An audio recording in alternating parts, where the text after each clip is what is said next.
I think he was a lot more driven than a lot of folks would have been. A lot of folks would have just blown it off and said, oh, it's gone. But he was bound and determined to get this thing back because he wants the money for his new truck. I really felt really good. I felt like a good detective. The police commented, because they have so much work to do, they can't take the time to go out and look for tracks and spend 5 days with all that they have to do. Oh, he's very relieved. He's very happy. He's very proud of himself. He's just bursting with pride. He tells everybody about it. I've heard this story so many times. Okay, I bought my quad racer here, the Yamaha, and rode it once with the intention of keeping it, but I needed to get some money because I needed to buy a new truck.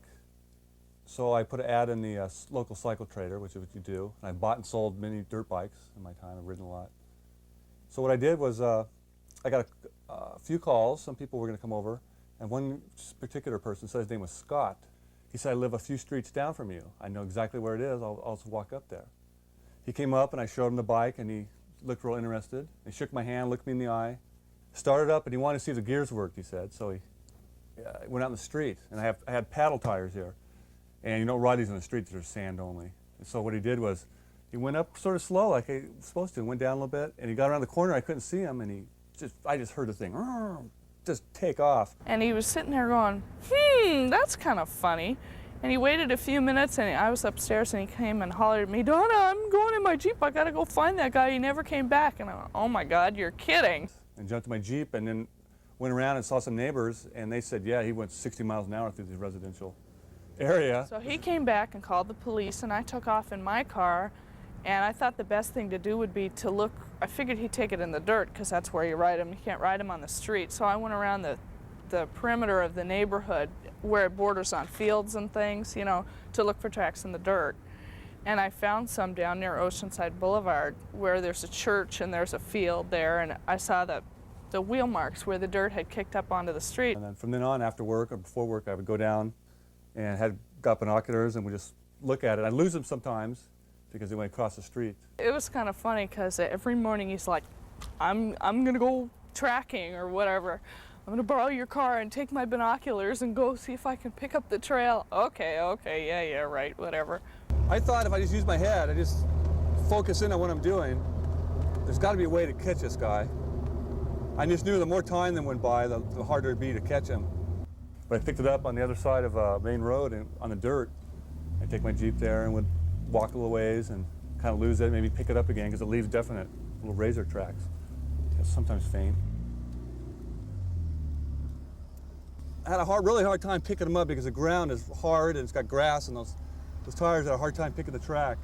So I must have walked around this area maybe thinking he had hit it into the bushes or something. I didn't know whether he'd hidden it or I had actually rode it. When I first got down here, the first crossroads, you might say, in the dirt, I went over here and looked. There's 3 ways you could go here, basically. And I looked this way, going a little north. I had checked it out, but I decided, no, that's going to go off back to kind of the same area. And the straight one could go east to the next town, next city, Vista. And the one to the right over here would go into Oceanside. And there's not a whole lot of spots that aren't main roads that he could go in without going into the wilderness. So I kept my eyes open for any tracks, fresh tracks that might have gone up into the bushes.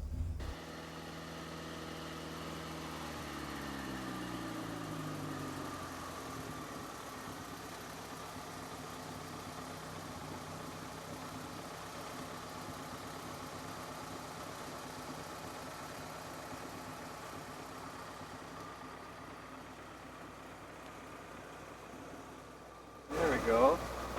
Exactly what I did. He had a fairly straight shot down the railroad tracks, about 6 miles.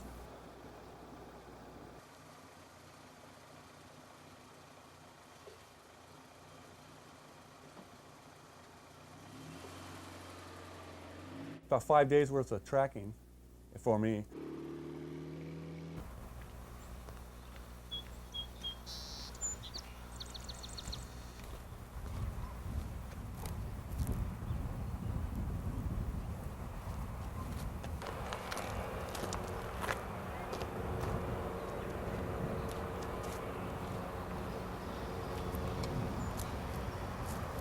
I used to live in the neighborhood up above where I used to ride my motorcycles when I was legal when I was a kid in that area called Jeep Hill, and I found the tracks went up to the road, and I went up to the neighborhood and saw an older gentleman was passing out these flyers. He said yes, Saturday morning he saw a guy right up this one road, one street. So I went up and I stopped in one garage just passing out flyers and talked to one guy, and he said keep his eye out. Went to another garage. I walk up and I look at this guy, and I go, do I know you? And he's down and working on something wood shop projects, and I looked at him, and he goes, your name's Scott? He goes, kind of was real tentative. I look, and there's my bike in pieces in front in his garage by his thing, and I go, that's my bike, and he just hung his head, and he stole it, and I was really mad, you know, and he can't hit somebody. I knew that. I wanted to. I told him. I said, you know, it's hard for me not to wail on you, I guess you might say. And then I said, well, you're under arrest that's grand theft auto. That's a felony. I knew that much. And possession of stolen property. And then, and I asked to use his phone, and he said, well, there's someone sleeping. I wouldn't want you to wake up. So I said, okay, well, you come with me. Move slowly. Get in the car. We're going to go to the phone booth. I was asleep, and I said hello, and he says, Donna, this is Larry. I got my bike back. And I said, you did? You found it? And he says, what did he say? He said, yeah, I've got it, and I've got the guy with me. And I'm like, well, are you like physically detaining him, or have you got him in a stranglehold, or what? And he says he was watching what he was saying on the phone because he didn't want to tip the guy off or anything. He says, I have him here with me. I said, where are you? He said, at a payphone. I said, well, what should I do? And he didn't want to talk. He wanted me to talk so he could say yes and no. I said, should I call the police? He's all, yes. Police come and brought him back to the house, and he asked me what he wanted me to do, and I said, just move slowly. I was pretty adrenaline out. I've never done anything like this. I'm not a policeman or anything. And I asked him to start putting my bike back together. So he got at least the front wheels together and stuff before the police showed up. And admitted to the police that he'd taken it. And that was basically it. I was determined because he looked me in the eye and shook my hand. I was really mad that someone would do that. And, just the ethics of it and morals wasn't right.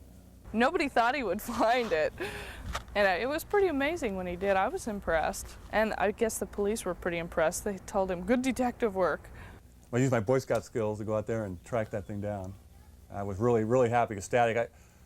I got in the car after the police had taken him. I got my bike in the truck to bring home. I just was 5 minutes of screaming, yes, yes, yes, yes.